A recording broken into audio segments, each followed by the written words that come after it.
Hey good people, and welcome back to the channel.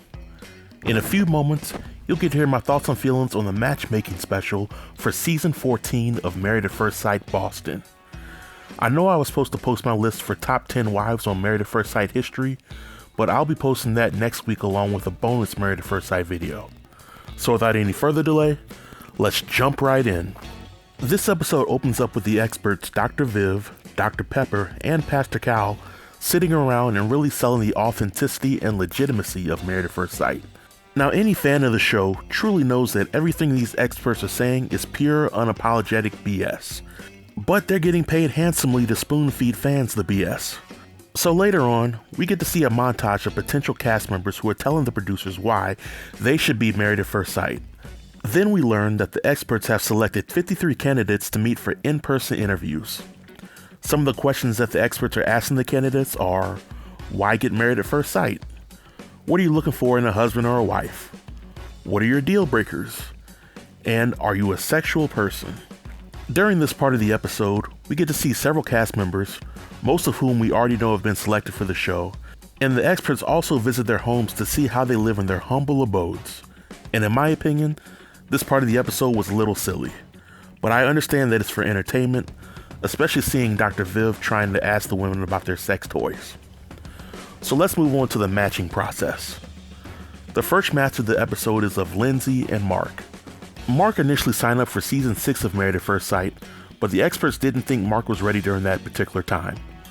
Mark comes off as very extroverted, a good communicator, and claims that he would do anything to get a wife. However, I did spot some red flags. Mark calls himself Mark the Shark, which some women may find lame or awkward. He's also a cat lover, and he also reminds me of David from the past season of Married at First Sight. David was married to Ashley, and Ashley wasted no time friend-zoning him.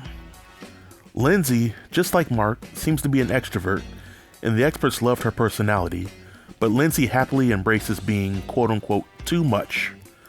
Lindsay is definitely bold and out there, but I don't see her initially being physically attracted to Mark or their personalities complementing one another.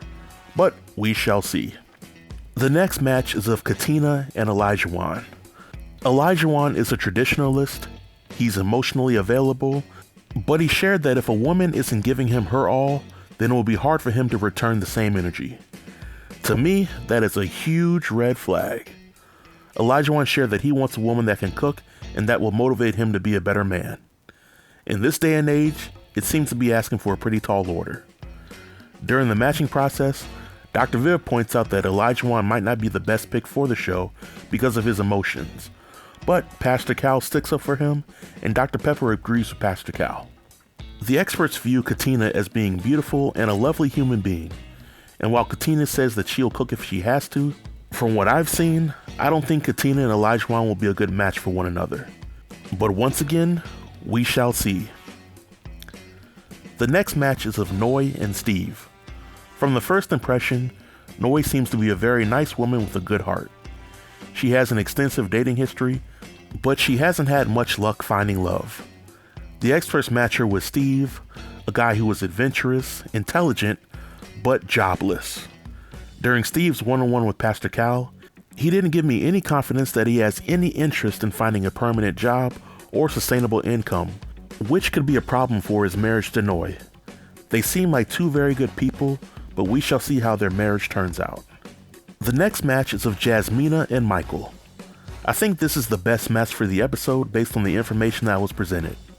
Michael seems to have a good head on his shoulders, he is goal-oriented, but he claims to want to be mentally stimulated by his wife, which reminds me of Will from what I believe is the Charlotte season of Married at First Sight.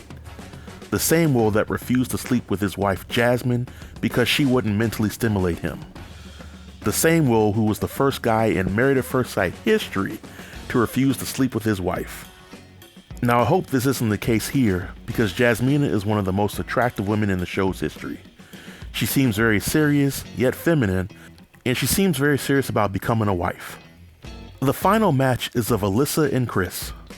Alyssa is physically attractive, she's an animal lover, but she still seems like she's hurt from a past breakup with an ex. She's looking for someone who is cute, kind, compassionate, loves animals, and has a good career. So the experts match her with Chris, who is kind, compassionate, loves animals, and has a good career. But I'm not very optimistic that Alyssa will find Chris physically attractive. Now don't get me wrong, I don't think there's anything wrong with what Chris looks like, but whenever a woman says that she likes a cute guy, in my opinion, she's usually referring to guys that are an 8 or above. So I have some concerns for their marriage. But overall, I would rate this matchmaking special a 5. It looks like this season of Married at First Sight will be on some foolishness, and I haven't even seen the first episode yet. And normally I don't review Married at First Sight episode by episode, but I'm strongly considering doing new reviews for season 14. So this marks the end of the review, but feel free to let me know what you thought about this matchmaking special, or if you want me to review this season of the show in the comment section below, and I'll be sure to reply to each and every comment. Until next time, stay tuned and stay safe. Peace.